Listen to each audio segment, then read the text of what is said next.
Hi, and welcome to The Connection Effect, a podcast about the science and soul of connection. I'm your host, Bill Groner, and today's episode with Christian van Nieuwerburgh and Robert Biswas-Diener is centered on their awesome book called Radical Listening, The Art of True Connection. Their work is near and dear to me, and the work that Positive Connection Initiative has done in workshop to thousands of students and teachers. In previous podcasts, we talk about how to disagree better, how to bridge difference, and how to find common ground. But before any of that is possible, something has to happen first. Someone has to feel truly listened to. They need to feel they matter. Christian and Robert have spent their careers in coaching and positive psychology.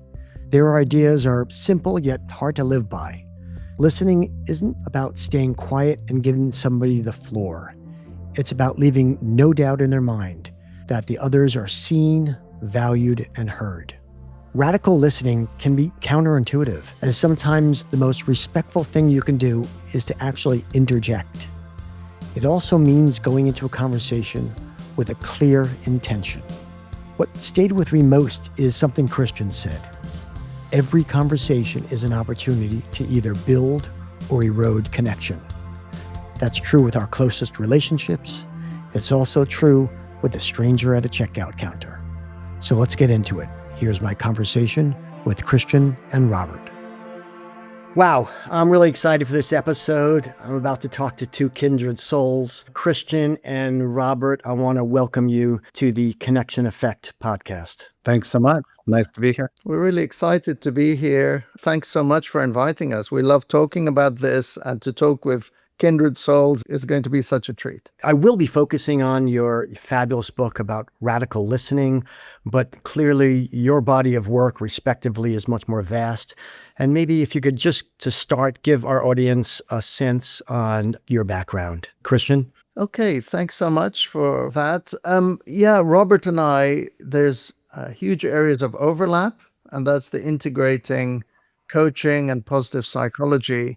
And it's been such a treat to work with Robert on that. And specifically, one of the outcomes was radical listening. But you're right, we both have broader areas of interest. And if I were to capture it as briefly as possible, I think I'm passionate about supporting people, creating the best possible environments for people to learn what they need to know so that they can achieve more of what they want. So that's probably my area of interest, and that's included coaching, specifically coaching in education. I've looked at coaching in different cultural contexts, coaching in professional contexts. So that's broadly what I'm interested in. Robert? Yeah, thanks, Christian. I originally cut my teeth as a well-being researcher, collecting my first data in a village in South India in maybe 1992, so sort of predating the advent of formal positive psychology.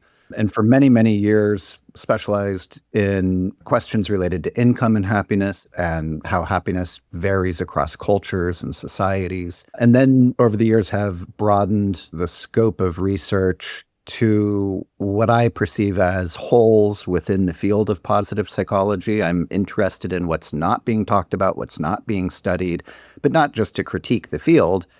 Those are holes that I want to fill in. So more recently, I've turned my sights on hospitality as one example of something that I think deserves more recognition and scientific scrutiny.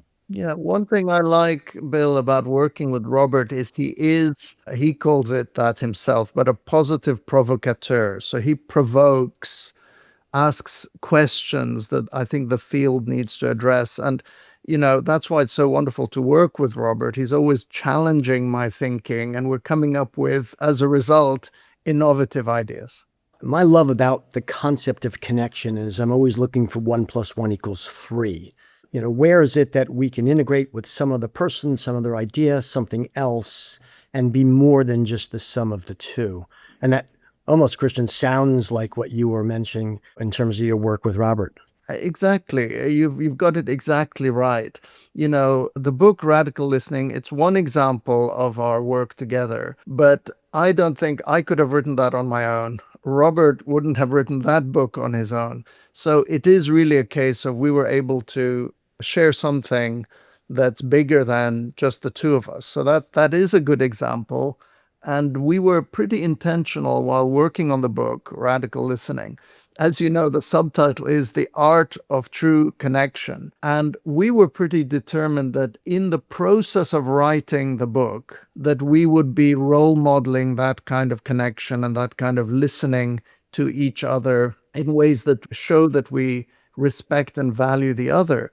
And that was essential, Bill, because if we didn't have that foundation, we wouldn't have been able to disagree.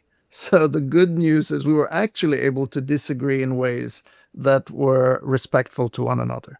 Many, many years ago, I saw F.W. de Klerk speak. He was at the helm of the South African government during the abolition of apartheid. And someone in the audience asked him, "What made you get along so well with Nelson Mandela?"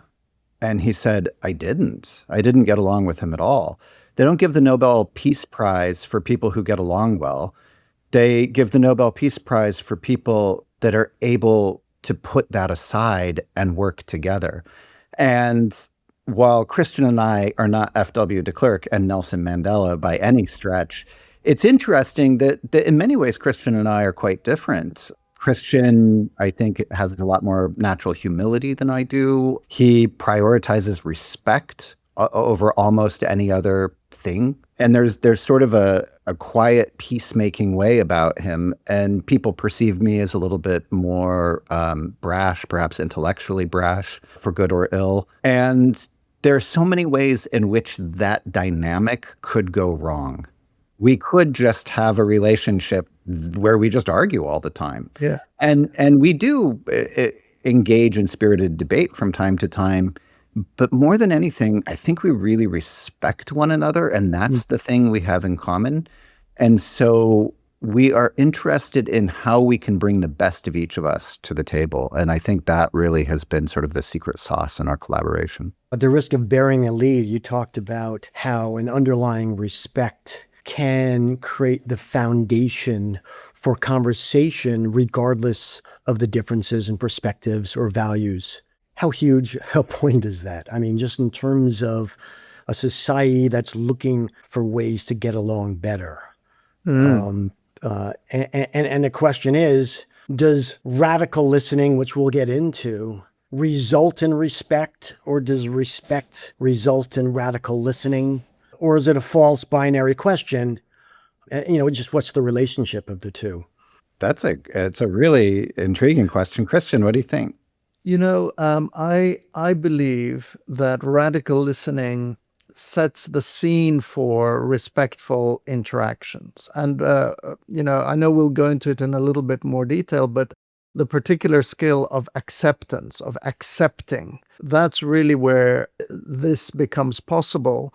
And it's like in our example, it's not accepting everything Robert says as, well, that has to be true. It's accepting Robert's right to have the opinion that he's got. And I think if I demonstrate that accepting to Robert, and I start off by wanting to understand, what is his view? How did he come to this view? I think then it's possible to build a mutually trusting and respectful relationship. So I think it probably works both ways. On the one hand, radical listening invites more respectful interactions. And then once you have that respect, it becomes easier to have dialogue. So for me, when we say art of true connection, that's kind of step one that allows relationships to build and positive relationships. Things like dialogue become possible after radical listening. And until that point, if there's just differing opinion and nobody's prepared to listen to the other, we get what we're all experiencing at the moment. So I want to jump back a little bit because I want to create the tension before we have the release. When you both came to this possible project, there must have been similar and different perspectives. Can you share with us what about the project turned you on? I think, at risk of speaking on Christian's behalf, but I think both of us have a coaching background. And so we have a deep interest in communication and how it happens, and how communication is a facilitative technology. So we are interested in listening, in being very present with another person, in asking great questions, in demonstrating to a person both interest and curiosity, in being able to demonstrate compassion and empathy towards a person. These are hallmark features of many of the helping professions, psychotherapy, coaching. But within that large umbrella of communication, we're particularly interested in listening because as a technology, it really hasn't changed all that much. Speaking has changed a lot over the centuries, right? That formal language has evolved, slang has evolved, all sorts of ways of communicating have evolved. But listening, kind of the biggest news in listening, I guess, is active listening, But I think if you asked someone in 1800, how do you listen well, and then ask someone in 1900, the answer would pretty much be the same. And we were interested in sort of what's new or what could be a fresh take on the topic. Christian, anything to add in terms of your perspective? Yeah, I was also committed to adding something new. I thought that's really important. But also, having come from this coaching background, one of the things I wanted to share was that the things we're learning from coaching psychology, and for me, coaching is a scientific methodology for bringing about change. I thought, well, we have this whole body of work around that. We've got the whole field of positive psychology, which is about well-being. And I wanted to share it more broadly. So that was my big idea is there something that we can share together, things that we've both learned that's going to be of value to as wide a group as possible. So when we landed on listening, we didn't start with a title, by the way, Bill. We just knew we had something to say about listening. And another example, I just thought there's more to say about it. And I've written an introductory book about coaching and the skills you need to become a coach. But it was strange to me that in this book with 13 chapters, there's only one chapter on listening, when listening is so central to what coaching is. So I guess there was that in me as well to say, wait a minute, there's much more to say about almost the art and science of listening. And to be able to work on this book with somebody that I would learn so much from, I thought, well, I definitely want to do this. But to kind of answer your original question, I didn't think Robert and I were going to agree on everything, and we didn't. And I'm glad of that. I wouldn't have wanted to go to somebody with whom I have exactly the same view and we're just kind of writing it out. Actually, the process was really enriching and challenging in a very positive way. Two questions come to mind. First, did the world events, the politics of societies, the disconnection that people are seeing in various places over the last several years, did that impact you and your interest in this particular topic? I would say for myself, only tangentially, and that's not to diminish the influence that such events have on our lives. That it's certainly the ambience, atmosphere that's around all of us, but it's not my primary interest. I was already interested in communication and listening and connection, and had been long before what people might think of as this flashpoint in history.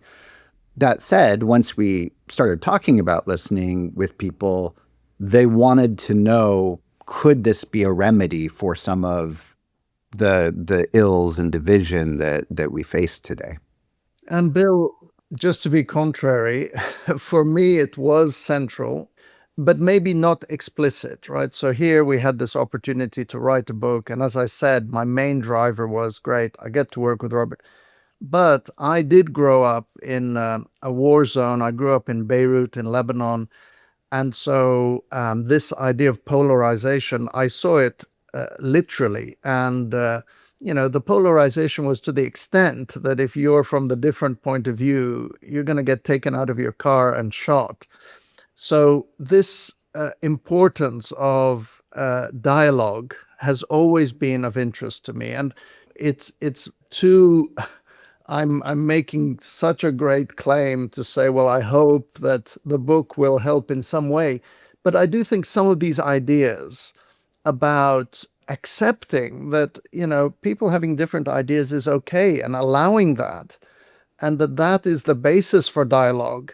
I think that has been important to me. And so I'm particularly anxious about the era we're in, Bill, because of my, childhood experiences of, if we don't manage this, this is going to turn to violence, and we're going to get to a point of no return. So I'm particularly concerned about polarization. Not, and I like to say, I don't like to talk about politics. That's impossible. But I am very open-minded to all the different views. I want people to be able to have their own views. And I'd love it if we developed a way that we could discuss those views rather than become more entrenched in our own view. And that's what I'm seeing at the moment. It's funny. We did a workshop on the skills that you write about for eighth graders a couple of months ago. Yeah. And one of the eighth graders raised their hand at the end and essentially said, and I'll paraphrase, wow, so society is healthier when we disagree? Yeah. Was that supposed to be? And it shocked me that that's not unnatural, but then it didn't shock me at all, because all we look at as polarization, difference of opinions, and we can't bridge the gaps or communicate. So I can understand why people would think it's a bad thing. Yeah. What are your thoughts about that? Do you think the people who are looking at your work, do you think you're helping them appreciate that viva la difference, that we thrive by our differences? I don't think that societies are healthier when they disagree. I do think societies are healthier when they have mechanisms to support respectful disagreement. I think inherent disagreement itself can tear a society apart. But when you scaffold a constructive disagreement, you get the healthiest possible society. You want people of many different views, many different experiences, many different backgrounds, contributing the best of themselves together, because no one has a monopoly on the truth. And societies in general are just too rich with individual expertise, resource, and wisdom to exclude any particular group, really. Yeah, Robert, thank you for that articulation. Yeah, I agree. I didn't mean to state that dissension in a non-healthy context without the skills and tools to navigate them is a positive. And your book is absolutely one of those vehicles, right? I mean, I think what you have done is you've set out a framework where people can navigate and make disagreement into a healthy discussion. So let's jump into that a little bit. Give us the thesis of the book. I know you created a series of elements. They're all very important and critical. I'd love to talk about them each briefly, but let's just start on the overarching perspective. Well, one of them is I just want to define radical listening for our listeners. One of the big ideas is that we can use listening as a way of building human connection. So one way to define radical listening is listening to a person in a way that shows them that they are valued and respected as human beings. So that's radical listening, which means that many of our listeners are doing that already. So if our listeners think to whenever they had a conversation where at the result of it, the other person is like, oh, thanks so much for listening to me. I feel valued and appreciated. And I'm going to jump in real quick, Christian. Go ahead. This is something I've learned from you that I think I want to underscore, and it's so important. Christian once, and he sometimes has these like little throwaway comments that I think are these great gems of wisdom. And he just said, it's not enough to really deeply listen to someone. You have to demonstrate that you're listening. I mean, you could be looking out the window, but paying close attention to someone. But if they don't feel listened to, then you've undercut that process. And so he said, part of radical listening is not just the taking in and the comprehension and the validation and all those things you might associate with listening, but also the clear demonstration to the person that leaves no doubt in their mind that they are being listened to. Yeah. So the impact, you're talking about one of the probably many impacts on the other person who's being listened to. And I love to use the word valued and respected. All right, go back to you, Christian. No. So that's all I was going to say, is that that's really the purpose of radical listening, is listening in a way that makes the other person feel seen, valued, and heard. And through that, we build that sense of connection. And I guess the thesis of the book is that there are sub-skills that all of us can sharpen our ability to provide that kind of listening. Because what I was about to say is, if I'm going with Robert and we're having a coffee somewhere, we kind of are broadly in alignment. We kind of broadly share views. It's very, very easy for me to listen in a way that appreciates Robert. But there are other contexts where it doesn't come naturally. And what we're saying is you can develop the ability through these skills that we talk about. And another insight that emerged for me, Bill, as we were writing the book and just a little bit afterwards, is this isn't about listening radically all the time. We're not advocating that. There are times when we can half listen, we can just kind of interact with somebody at a very superficial level.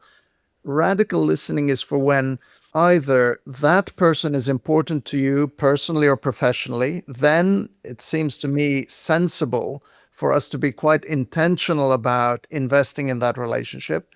And the other is what we were alluding to just now, is when we get to a point where we can't carry on like this. So I'll give you a professional example. Let's say that myself and my colleague, we deliver a project together, but we've fallen out, we don't talk to each other.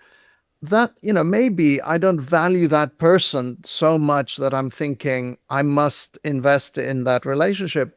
But the project can't happen unless we work together better. And that's the perfect example of, well, I would reach out to that person and say, hey, we're not getting on that well. We've got this project. Let me just listen to you. So I'd set up a scenario where I want to hear what's it like from their point of view, what else is going on for them. And the beauty of it is, in the act of listening, I'm starting to build that connection upon which later dialogue and relationships become possible. As you're writing this book, did the interaction between the two of you give examples and fodder for the work that you then created? The way you were talking to each other, listening to each other, did that process become part of the result? Yes. And I'll give you a clear example of the skills we include in the book that Christian just referred to.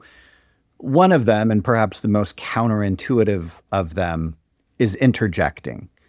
Mostly people don't think of interjecting as a core part of listening. They think of listening mostly as keeping your mouth shut, staying out of it, giving the speaker lots and lots of room. And I've always been a big fan of interruption as a means of expressing enthusiasm and engagement in the conversation.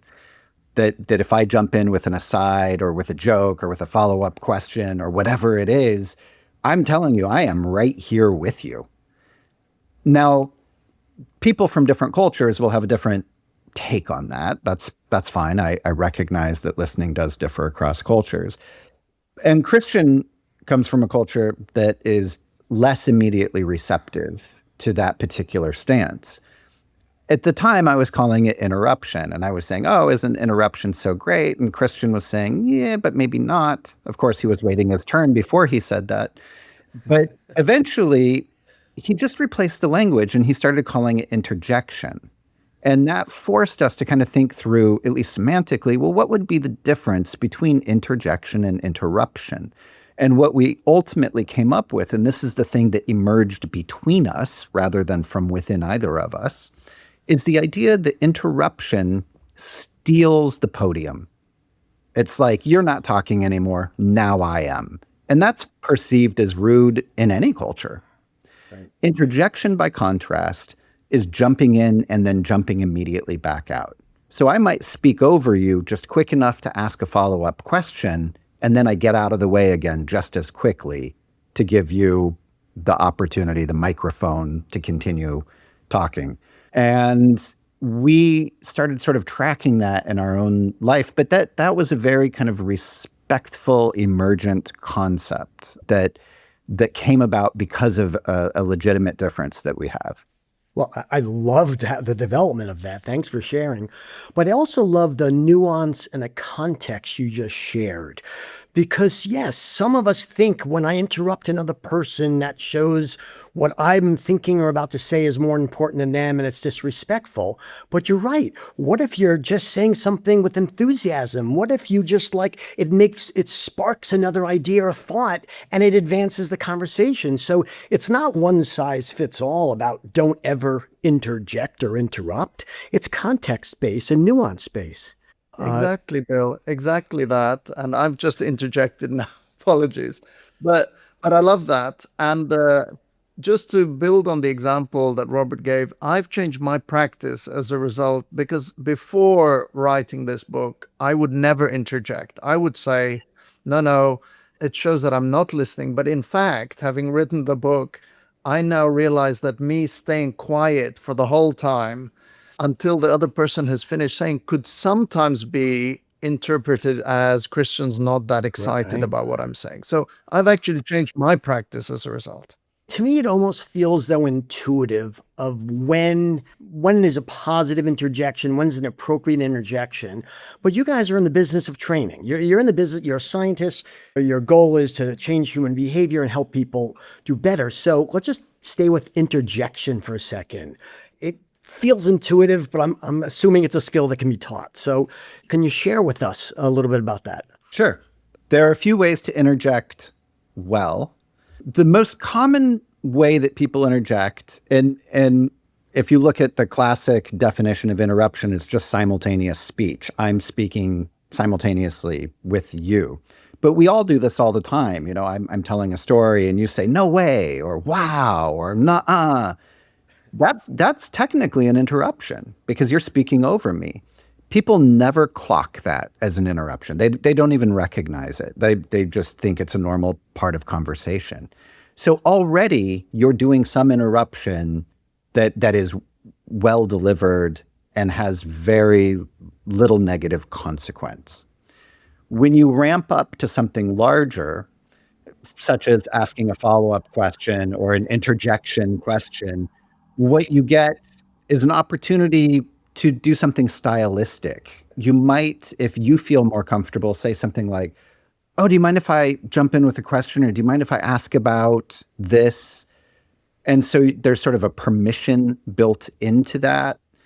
I also think that if you ask about something or you offer a comment that's directly relevant and important to what is being said right then, it has a greater likelihood of advancing the conversation as opposed to what people do out of politeness, which is wait till the person is done speaking, and then they respond by saying, I'd like to go back to something you said 3 minutes ago, which I personally find very rude because I think, wow, the listener has been for 3 minutes just letting me talk, knowing already how they wanted to respond.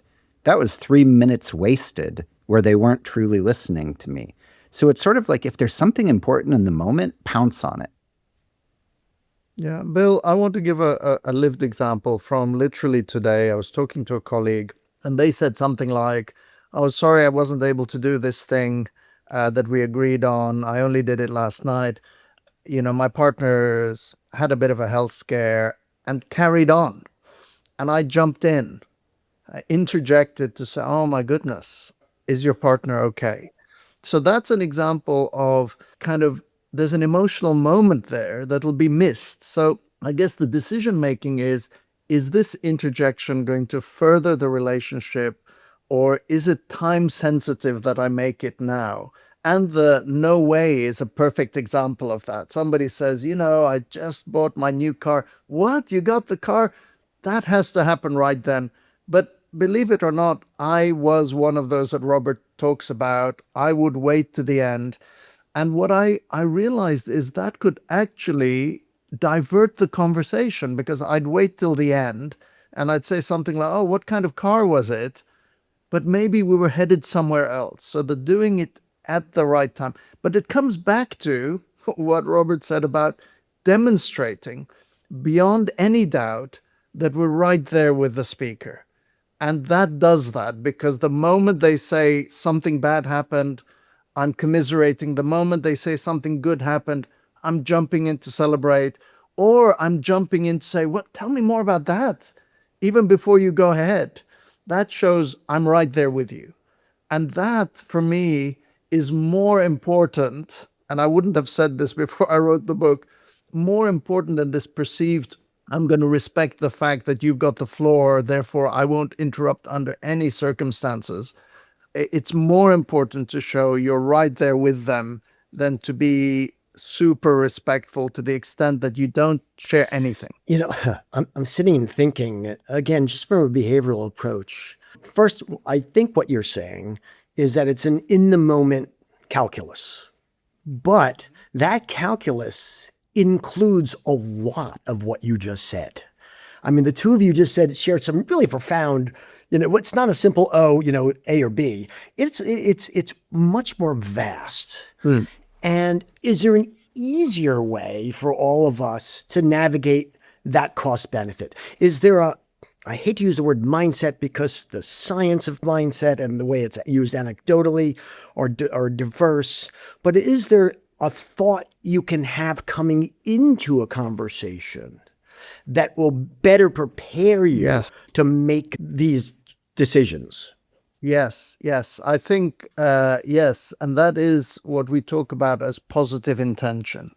So, and this is something we can all do before any interaction. Remember, with somebody who's important or somebody it's important to get on with to achieve what you want, we can all just take a little moment before the interaction starts and then come up with what is our positive intention for this conversation. So if one of my positive intentions is, during this interaction we have, one of the things I want the other person to experience is that I'm fully immersed. I'm right there. I'm interested in them or what they have to say. That helps us, because once I've got that intention, then it draws our attention to what it is we're looking for. So sometimes I just want to show I'm really interested in you or what you're talking about. Then I'll be jumping in, tell me more about that. How did you manage that? And being really excitable. In other times, I might want to really show someone I appreciate their strengths.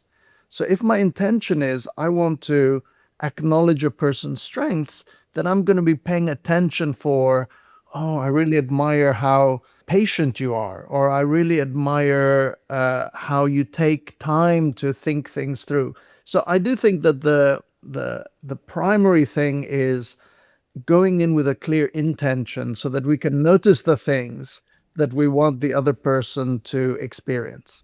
So I love your work on intentionality. I've listened to it because it resolves one of the problems I have with a lot of dialogue speakers and a lot of dialogue work, is people seem to lump in all different types of conversations with the same fix without recognizing, it's the old, when my wife is complaining, is my goal to fix it or to just validate? You start there. But then how about when you're talking about somebody you disagree with? Is the goal to connect, to understand? Is the goal to persuade? Is the goal to find common ground? And the dialogue work that I've seen out there doesn't differentiate it until I found you guys and your work on intentionality. So I would love to dive a little deeper on this one and see what are best practices for us in terms of using this, because to me, it is huge. This work about thinking, what's the plan here? What do I want out of this? And then it almost naturally self-directs.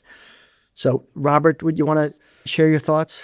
You know I do. First, I appreciate that.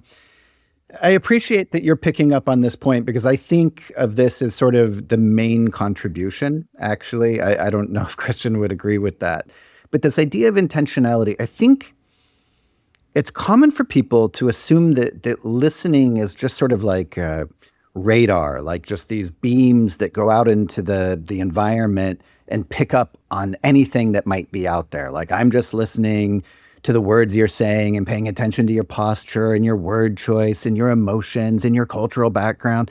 But there's no way that you're actually taking all of that in as a listener. Like it's just too much. And if we're going to be cognitive misers and have limited attention, we might as well go in knowing what we want to accomplish.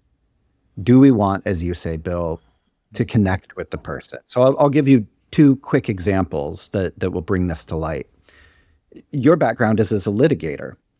And in the courtroom, you're listening in a particular modality. Your intention is to argue your point and essentially to disassemble the opposing point.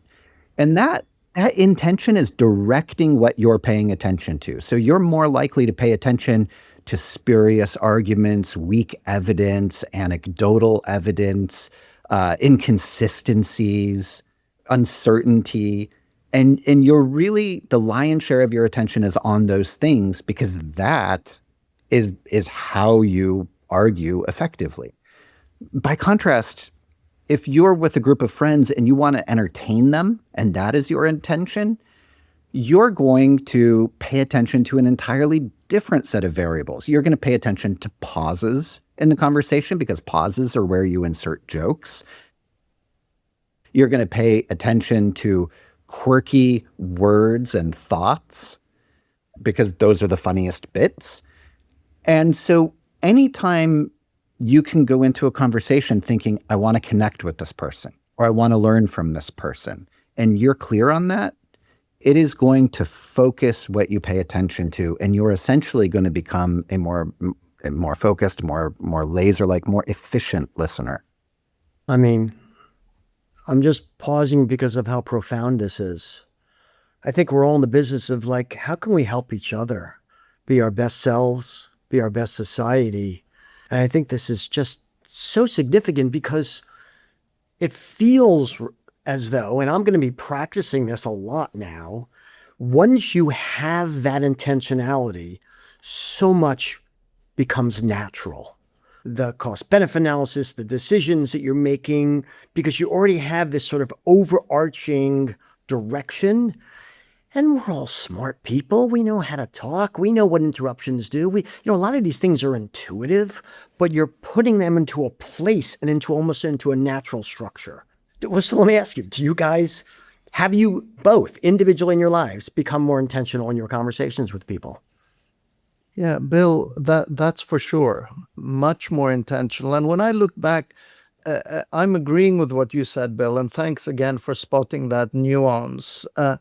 Because I used to think that I'm a particular type of listener. I thought, I'm the kind of person who listens in this way, quiet, respectful, allow people as much space as they want. But I was mindlessly just doing that with everyone, right? Even when the situation didn't call for it.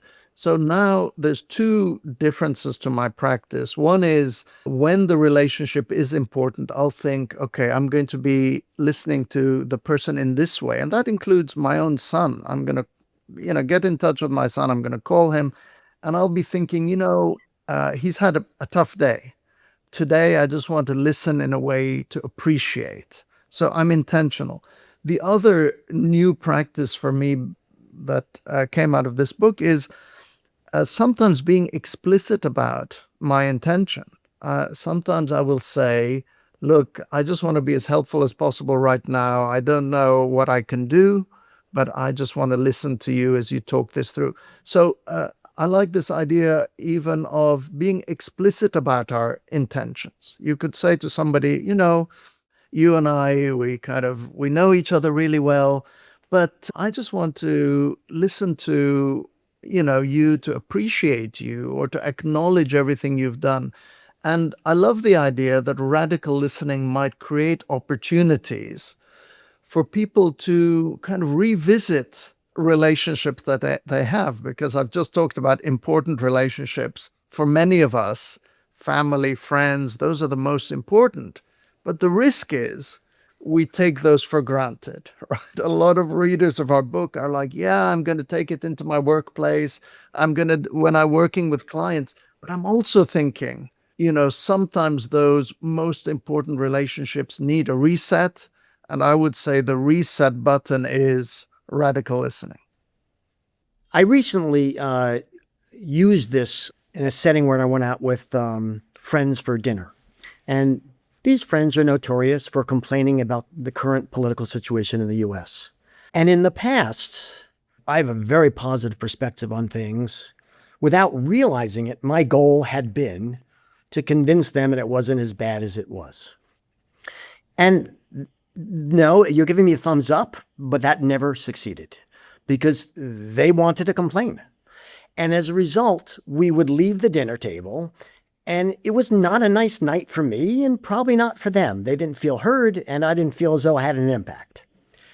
The next time we went out with them, once I got into this world of intentionality, I said, stop. They don't want to hear Mr. Bill Positive. They just want to vent. And if you don't want to make the whole dinner about venting, then give them a chance to vent. Let them know that their thoughts and their fears and their concerns are important to you and you care about them as friends, and then change the topic. And I did it. And I have to say, it was not hard. And it was that simple change in creating a little bit of a plan. We have so much more to talk about. I want to go into the application of the workplace, but we haven't talked about a lot of your other elements. So we don't have to talk about all of the elements because then people aren't going to read your book. But I'd love to pick one or two that we can chat about. Then I'd like to talk about the applications of where you're seeing how your work is making a difference. Bill, I want to be a little bit contrary. I just need to respond to that example. I was giving you a thumbs up because it's such an excellent example. So thank you so much for sharing. That's really captured it. Is the positive intention is what's going to be most helpful for my conversational partner, and in that example, to be heard, to be acknowledged. Yeah. Oh gosh, it sounds like it's really difficult for you. And then we can bring the positive back later on, but we can't get to the positive unless we acknowledge where they are and they feel seen, heard, and valued. It's like in customer service, right? So if you've got a customer who's really angry with something, it's not jumping straight into something positive, or it's step one.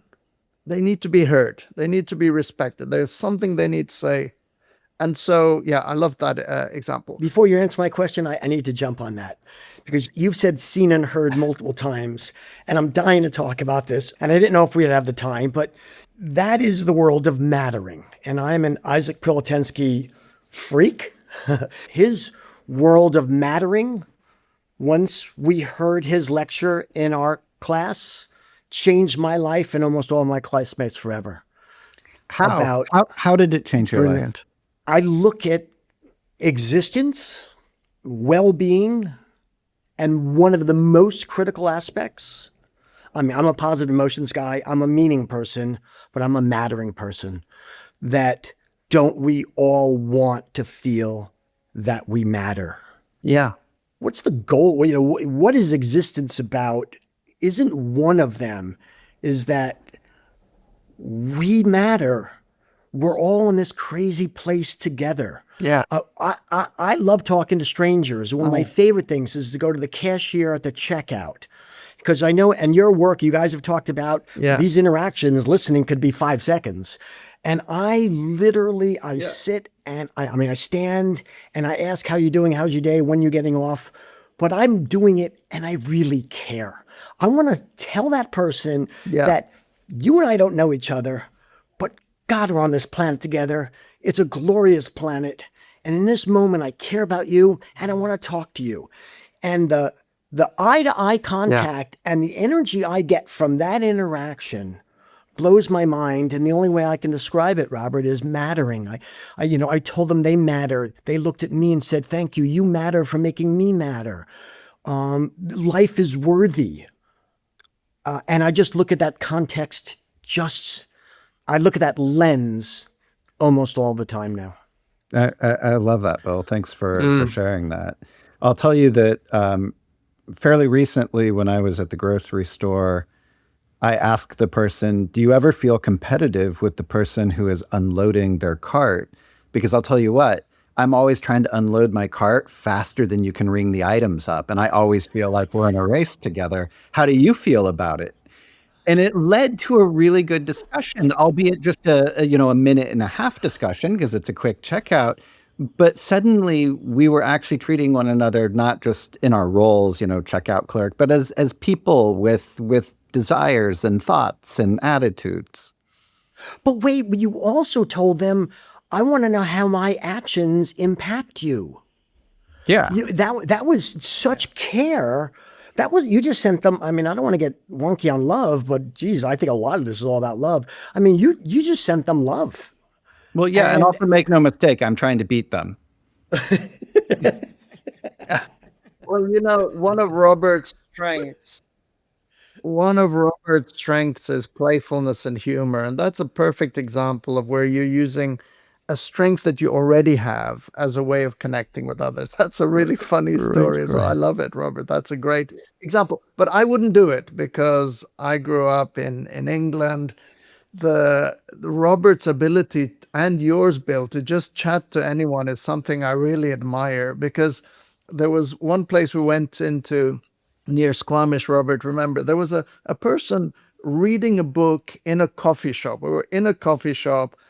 I go to coffee shops just to kind of sit with a book, be on my own. Robert goes up to the guy. He's reading his book. And he's like, that's a great book, isn't it? And they had an amazing conversation. And that, for me, the signal is, don't talk to me. If somebody's got a book, my understanding is. So that's something that I admire about both of you. And that is a very human interaction that can happen out of nothing. All right. So I interjected before when you were about to share another point. And I guess the question is, should I apologize or is that an okay interjection? Because I changed the topic. I went back a few seconds. I think Robert was about to do that. So I'll just wrap this up by saying that was a perfect example of an interjection, because it showed you were interested in my response. And I interjected when you were saying things. So we're kind of role modeling a bit of the radical listening now. But I guess as a podcast host, Bill, you're in the job, in the role of being a radical listener. And the other thing is, radical listeners create ideal environments for people to share what they have to say. And you're doing that wonderfully, Bill. Robert had something to share. I actually didn't, but I'm going to use this opportunity and this is it. You want one of the other skills, and to pull back the curtain for the listeners, Christian and I each sort of took the lead on a chapter. So the interjecting chapter was sort of my baby, right? It's something that I have a lot of strong opinions about. And I wrote the first draft, and then Christian weighed in and helped develop it and polish it. And there's one that's very much Christian's cup of tea, and it's quieting. And I would love to hear you talk about it, because I think that's the place where I have the most potential for learning and growth.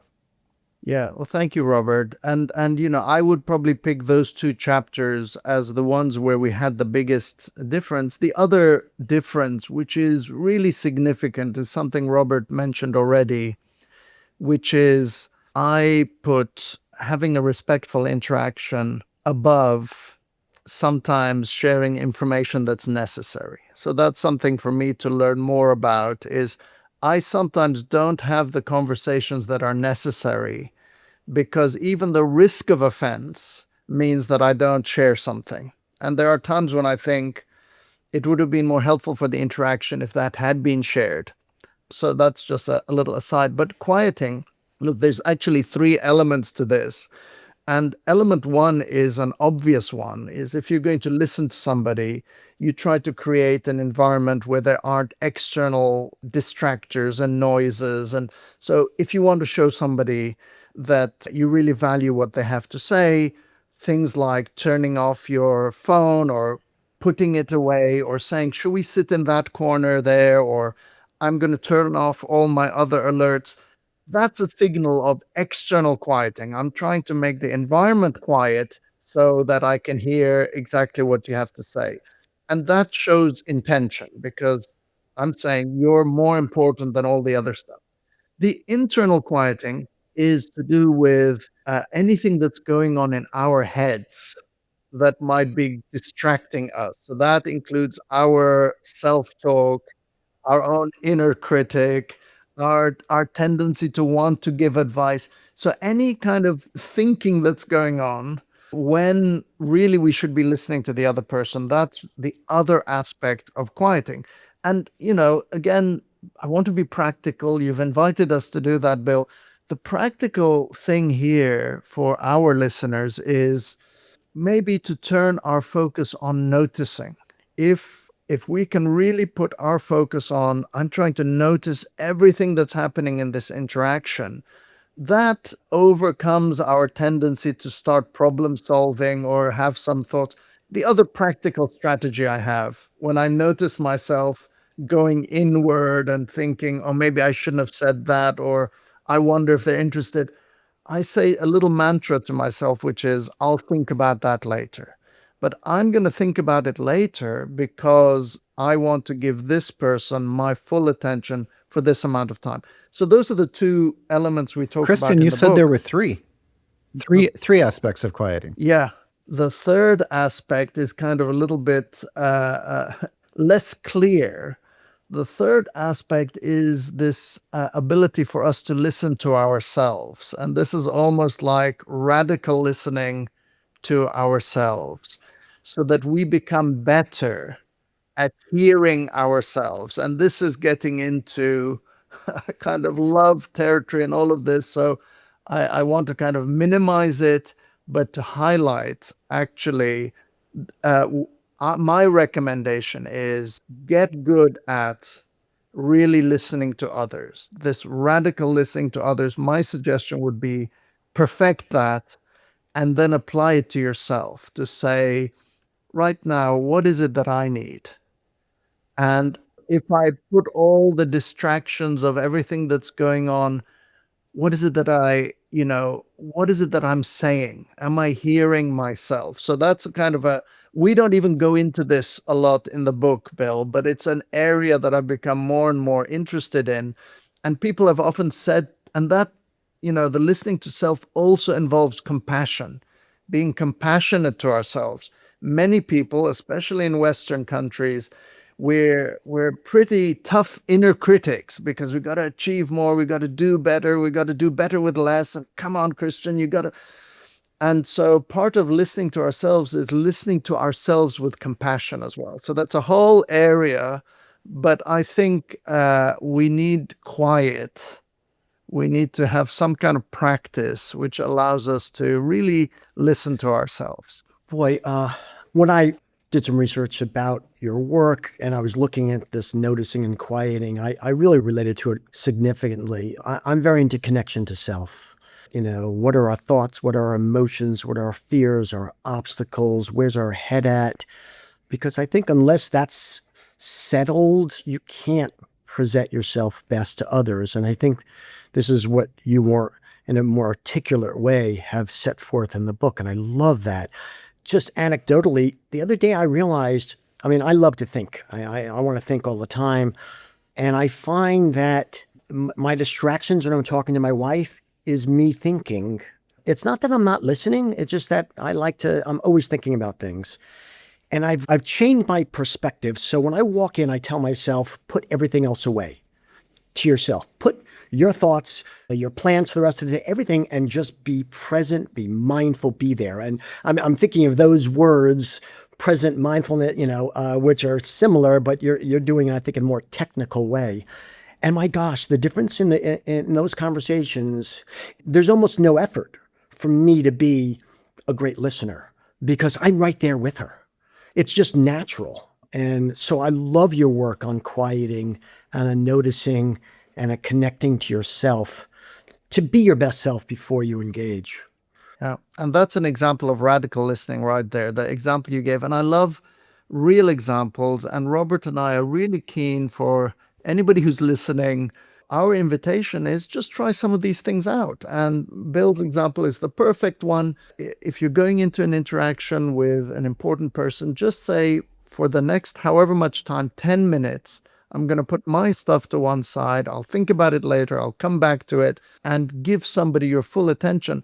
And this, it becomes really obvious. The impact of this is very easy to perceive. Just try it once and you'll see the other person suddenly be able to do better thinking, converse better, connect with you better. So I love that example. Thank you.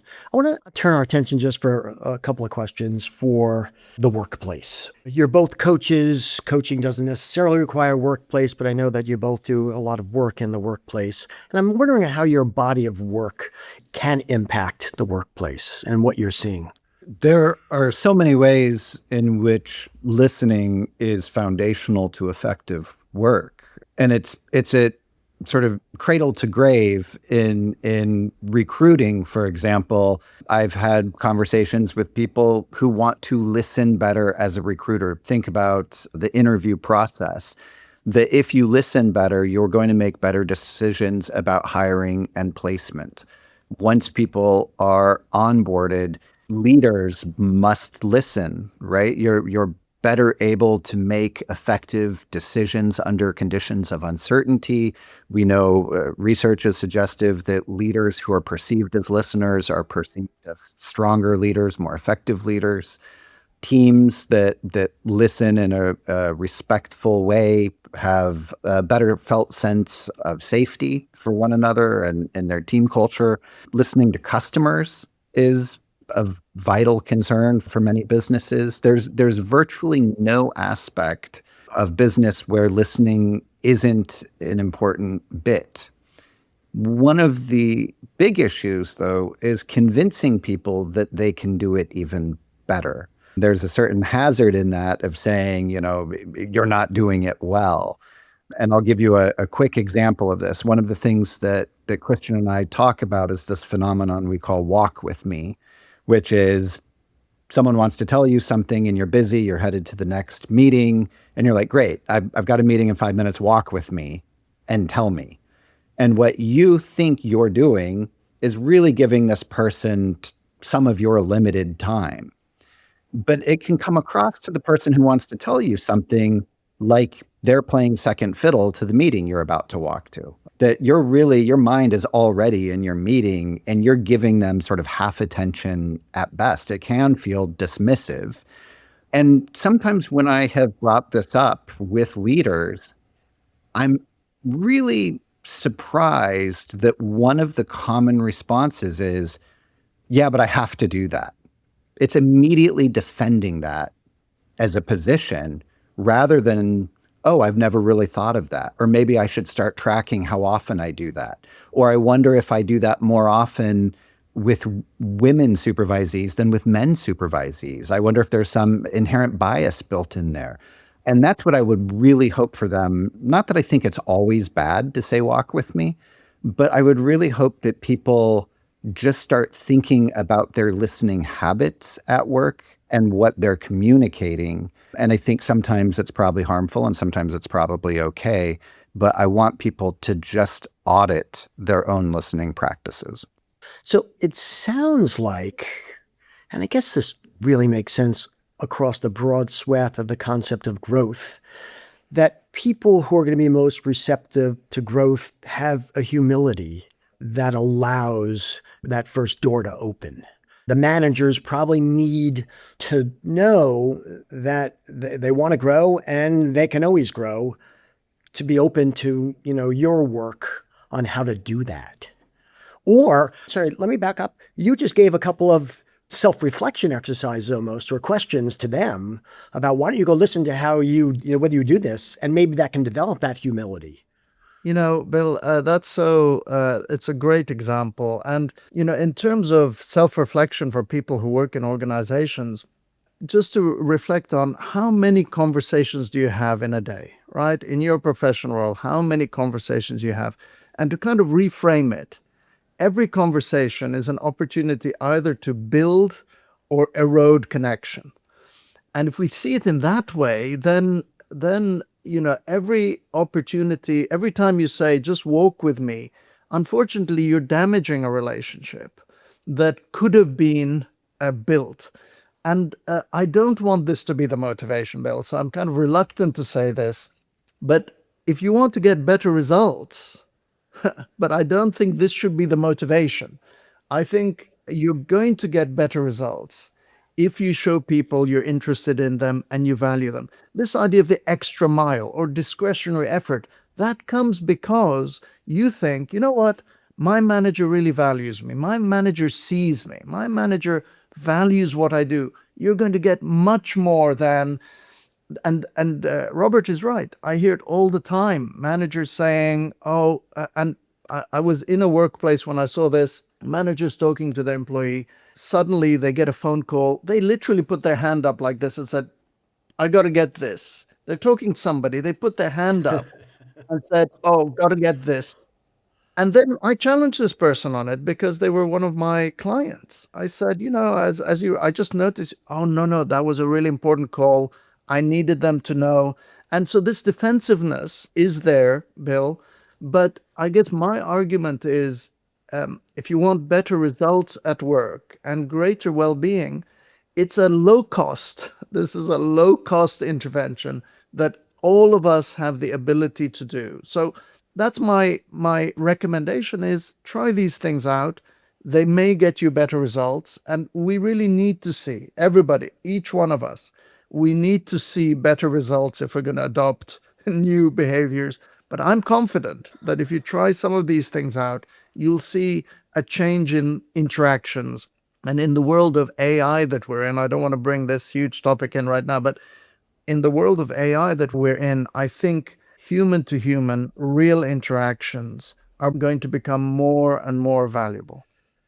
Your book title uses the words, I believe, true connection. Christian, you're the one that came up with it, I think. No, you came up with it. It's interesting. I think Robert put a poll out. He likes his polls. He put a poll out on LinkedIn. Was it you or the publisher maybe? We came up with 4 possible subtitles for the book. And one of them was The Art of True Connection. And it was overwhelming, Bill. I think 87% of people were like, Art of True Connection. And that, believe it or not, that's when I understood what we were writing about. That was my moment of, okay, this isn't about listening. It's not the technical. This is about connecting. And the true connection is the human to human. I see you as a human being. And if I do, and it's the example you gave about the cashier, etc., we're both human beings. We're both on this planet. It's that moment. And for me, that is the true connection beyond professional. Yeah, we're colleagues. We're human beings who live in the same town, etc. But beyond that, we're also 2 human beings that are inherently of equal value. And that's what I meant when I said, you don't have a right to say, well, my opinion is correct and your opinion is wrong.